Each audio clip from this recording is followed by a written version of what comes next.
सभी को सादर नमस्ते। मैं स्वामी संकल्प देव, आर्यवंश गुरुकुलम, फरुखनगर, गुरुग्राम, हरियाणा से आज मैं आपके साथ एक बहुत ही महत्वपूर्ण विषय पर अपने विचार साझा कर रहा हूं। थोड़ा सा समय निकालकर बातों को ध्यान से सुनिएगा। ये बातें आपको अंदर से झकझोर के रख देंगी, क्योंकि ये विषय आपके परिवार से, आपकी संतान से और आपके जीवन से जुड़ा हुआ है। आज हम बालकों को LKG, UKG से लेके first 2KG, 2, 3, 4th, 5th, 6th class तक आगे भी हम क्या करते हैं कि गाड़ी, स्कूल की गाड़ी हमारे गेट पर आते हैं और हम अपने बालकों को स्कूल की गाड़ी में बैठाते हैं। एक सामान की तरह उस गाड़ी में लाद देते हैं और उस सामान की तरह उस गाड़ी से उतार लेते हैं। और कभी ये नहीं घर पे बैठ के चेक करते कि उस बालक को क्या पढ़ाया जा रहा है, उसको कितना आता है, कितना नहीं आता है। आज हमारे पास जो बालक आते हैं, बहुत सारे माता पिता लेके आते हैं, तो बालक 5वीं में, 6ठी में, 7वीं में उसको बेसिक मैथ का टेबल्स नहीं आती है, जोड़ घटा गुणा भाग नहीं आता है, इंग्लिश के टेंसेज नहीं आते हैं। और कॉन्वेंट स्कूल, CBSE से मान्यता प्राप्त स्कूल एक इंग्लिश के नाम पर मोटी मोटी फीस उनसे लेते रहते हैं और उनके पास ये समय नहीं होता कभी उनके अपने बालकों के पास बैठकर हम ये पूछ लें कि बेटा आपका क्या चल रहा है, कितना सिलेबस हो गया, आपने क्या पढ़ाई की, आपको स्कूल में आज क्या सिखाया गया है।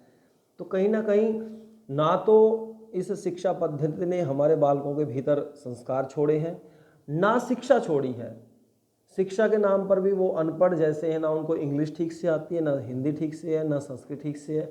90% से ज़्यादा बालकों की हिंदी की हैंड राइटिंग गंदी हैंड राइटिंग है। 90% बालकों का इंग्लिश के नाम पर जो स्कूल खुले उनमें जो जाने वाले बालक हैं, 90% बालकों को टेंसेज नहीं आते। ये मैं 1000 बालकों पर प्रयोग करके, उनसे पूछ के, उनका इंटरव्यू लेकर तब ये बात कह रहा हूँ, ऐसे हवा में बात नहीं कह रहा हूँ। तो आज हमारे बालकों का शिक्षा की तो ये हालत है। अब बात कर लेते हैं स्वास्थ्य की। स्वास्थ्य की हालत है कि ना तो हम अपने बालकों को सुबह जल्दी उठाते हैं, ना दौड़ाते हैं, ना उनके शरीर से पसीने की एक बूंद भी निकलने देते हैं। उनको बस AC में उनकी गर्दन पकड़ पकड़ के, पंखों के नीचे, AC के नीचे, सर्दियों में कंबल के नीचे दबाए रखते हैं। 7-8 बजे तक उनको सुलाते हैं और वो बालक है, कच्ची मिट्टी है। आप उनको जैसा ट्रेनिंग देंगे वो वैसा उनका जीवन हो जाएगा। अब बालक क्या करता है, 6 घंटे स्कूल में जाता है, उसके बाद आके मोबाइल उठा लेता है, मोबाइल जिंदाबाद। उसके बाद ना उसको खुद पता मुझे क्या करना, ना वो माता पिता की सुनता है, जिद करता है, ना उसको भोजन चाहिए, ना उसको माता पिता चाहिए। बस उसको मोबाइल चाहिए और 2-3 कुरकुरे के पैकेट चाहिए, स्टिंग चाहिए, पिज़्ज़ा मोमोज चाहिए, बाकी उसको दुनिया का कुछ नहीं चाहिए। और 12-1 बजे तक वो, जब तक उसकी आंखें में आंसू नहीं आने लग जाते मोबाइल को देखते देखते, या मोबाइल की बैटरी डाउन नहीं हो जाती, तब तक उसके हाथ से मोबाइल नहीं छूटता है। तो ये कैसे तैयार कर रहे हैं हम अपने बालकों को? केवल बालकों को महंगी गाड़ी दे देना, महंगी वो एक बड़ा सा भवन दे देना, महंगी कार देना, यही जीवन का लक्ष्य है? कि यही माता पिता होने का एक प्रमाण पत्र है क्या, कि बालकों को बहुत सारा पैसा इकट्ठा करके दे दे? तो ये बहुत बड़ी एक समस्या है। इस पर ना तो माता पिता ध्यान दे पा रहे, क्योंकि माता पिता को अपनी जॉब पे जाना है, अपने ऑफिस में जाना है, अपनी फैक्ट्री चलानी है, अपना बिजनेस चलाना है, खेती बाड़ी करनी है, अपनी दुकानदारी चलानी। माता पिता से पूछते हैं कि भाई आप अपने बालक पे ध्यान क्यों नहीं देते? क्योंकि समय नहीं है जी। आप इधर ध्यान नहीं देते हैं। स्कूल वाले 80% से नंबर कम देते नहीं, क्योंकि उनको पता है कि 80% से नंबर कम आए तो कल उसका, अगले साल उसका स्कूल चेंज हो जाएगा। तो ये सारे जो चैलेंजेस हैं ये हमारे सामने हैं। इस सारी प्रक्रिया में नुकसान किसका हो रहा है? इस सारी प्रक्रिया में नुकसान हो रहा है हमारे बालकों का, हमारे आने वाले देश के भविष्य का। तो इसलिए मैं तो सभी माता पिताओं से, अभिभावकों से, स्कूल से, सबसे ये कहता हूँ कि देखिए, आइए, ये हम सबकी सामूहिक जिम्मेवारी है। हम सब मिलकर अपना अपना कार्य ईमानदारी से करें और अपने बालकों को सही शिक्षा, सही संस्कार, सही विचार, सही वातावरण देकर उनके जीवन के भीतर, उनके भीतर जो परमात्मा ने अनंत सामर्थ्य दिया है, अलग अलग प्रकार की स्किल्स दी हैं, प्रतिभाएं दी हैं, उन प्रतिभाओं को पहचान कर उन प्रतिभाओं को अभिव्यक्त करने का मौका दें। और वो जो भी बनना चाहते हैं, IPS, IAS, डॉक्टर, साइंटिस्ट, जज, वकील, आचार्य, कुछ भी बनना चाहते हैं अपने जीवन में, उसको बनने का उनको हम एक प्लेटफॉर्म दें, एक अवसर दें, उनकी प्रतिभा को निखारें। ऐसा एक छोटा सा प्रयत्न आर्यवंश गुरुकुलम, फरुखनगर, गुरुग्राम, हरियाणा के द्वारा हो रहा है, जहाँ पर हम 4ठी, 5वीं, 6ठी, 7वीं, 8वीं के बालकों को ले रहे हैं। यहाँ CBSE पैटर्न से पढ़ाई हो रही है। साथ में यहाँ शस्त्र और शास्त्र, जो हमारी सनातन की धर्म की रीढ़ है, जो हमारे देश की रीढ़ है, तो उन बालकों को हम शस्त्र और शास्त्र के साथ भी तैयार कर रहे हैं। जो आर्यवंश में गुरुकुल में पढ़ने वाला बालक फ्लुएंट इंग्लिश बोलेगा, फ्लुएंट संस्कृत बोलेगा, फ्लुएंसी के साथ संस्कृत, फ्लुएंसी के साथ इंग्लिश के साथ जर्मन, स्पेनिश, 5 भाषाओं पे हम काम कर रहे हैं, यहाँ पढ़ने वाला बालक हर एक कॉम्पिटिटिव एग्ज़ाम को क्रैक करने का साहस रखेगा, दम रखेगा, सामर्थ्य रखेगा। तो कई बार गुरुकुल का नाम सुनते हम आज से 200, 300, 500, 1000 साल पीछे चले जाते हैं और हमारे दिमाग में एक तस्वीर बनती है कि फटे पुराने कपड़े और भिक्षा मांग के खाना, 2-4 मंत्र स्मरण कर ली। यहाँ तक सोच के हम डर जाते हैं गुरुकुल के नाम से। यद्यपि कोई दूसरा गुरुकुल में भेजे तो उसको भी कहते हैं, अरे भाई तू कहाँ भेज रहा है? मुसलमान तो नहीं कहते, टोपी वाले तो नहीं कहते कोई मदरसे में जा रहा है तो तू कहाँ भेज रहा है? हम बोल देते कि गुरुकुल में क्यों भेज रहा है। तो आज हमें दोनों काम करने हैं कि एक तो अपने बालकों के भविष्य पर ध्यान देना, बालकों को देखो छोटी गाड़ी दे लो, एक कमरा कम बना लो, लेकिन अपने बालकों को अच्छे संस्कार दे देंगे तो आपका भी जीवन सुखी होगा, उनका भी जीवन सुखी होगा। और अपने बालकों को यदि गुरुकुल में पढ़ा लेंगे तो सनातन भी बचेगा, देश भी बचेगा, धर्म भी बचेगा, ये मानवता भी बचेगी।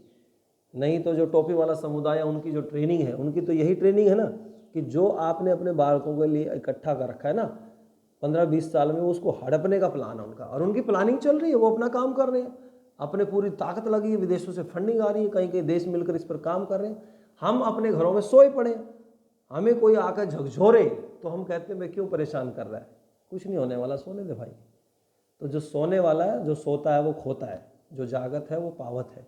इसलिए जागिए और आइए हम इस अपने राष्ट्रीय उत्तरदायित्व को, अपने सांस्कृतिक उत्तरदायित्व को और अपने बालकों के प्रति जो हमारा एक अभिभावकों का, माता पिता का उत्तरदायित्व है, पूरे विवेक के साथ इस उत्तरदायित्व को निभाएं और अपने बालकों को शिक्षा और संस्कार के साथ जोड़ें और उनको एक योद्धा के रूप में, सनातन योद्धा के रूप में तैयार करें, ताकि वो आज के समय में भी विश्व के किसी भी पटल से जाकर भारतीय संस्कृति की बात कर सके, राष्ट्र की बात कर सके और दहाड़े और पूरे कॉन्फिडेंस और आत्मविश्वास के साथ हमारी बेटियों को हम ऐसी शिक्षा दें, कोई भी जिहादी उनको धर्मांतरण का, लव जिहाद का शिकार न बना सके। लेकिन इसके लिए हमें काम करना पड़ेगा और वो काम हम कर रहे हैं।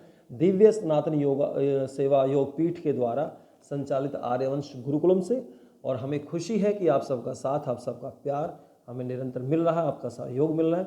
जो भी सात्विक आत्माएं हमारे इस अभियान से जुड़ना चाहती हैं, सहयोग करना चाहती हैं, हमारे साथ मिलकर काम करना चाहती हैं, तो आपका स्वागत है। हमारा गुरुकुल, हमारा लक्ष्य केवल एक गुरुकुल नहीं है, हमारा लक्ष्य है भारत के हर जिले में एक वैदिक गुरुकुल हो, जहाँ पर बालकों को आधुनिक शिक्षा भी दी जाए और हमारी वैदिक शिक्षा भी दी जाए।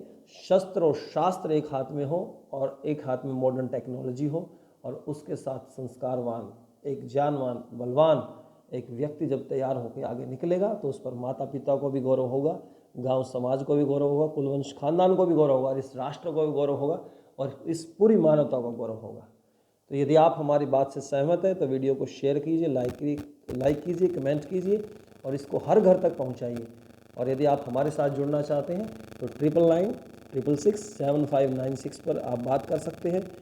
और हमारे जो सोशल मीडिया प्लेटफॉर्म्स हैं, आर्यवंश गुरुकुलम के यूट्यूब चैनल अभी शुरू किया है, फेसबुक पेज भी शुरू कर चुके हैं, इंस्टाग्राम भी शुरू कर चुके हैं, वो अभी शुरू हो रहे हैं। आप मेरे व्यक्तिगत पेज से भी जुड़िए, स्वामी संकल्प देव के नाम से जो हमारा फेसबुक पेज है, आप उससे अवश्य जुड़ें। उससे आपको गुरुकुल की और अधिक जानकारी डिटेल समय समय पर मिलती रहेगी। तो आप सभी ने इस वीडियो को देखकर अपना समय हमें दिया, अपना कीमती समय लगाकर इस वीडियो को देखा है। यदि आप हमारे साथ सहमत हैं और निश्चित रूप से जो सनातन में जिसका जन्म हुआ है, जो ऋषियों की भूमि में जिसका जन्म हुआ है, जिसको राष्ट्र और देश और धर्म से प्यार है, तो निश्चित रूप से वो इस विषय को समझेगा, इस पर विचार करेगा और हमारे साथ इस मुहिम में अपना योगदान देगा। तो सभी का बहुत बहुत धन्यवाद। जय हिंद, वंदे मातरम, जय श्री राम, सत्य सनातनवादी धर्म की जय।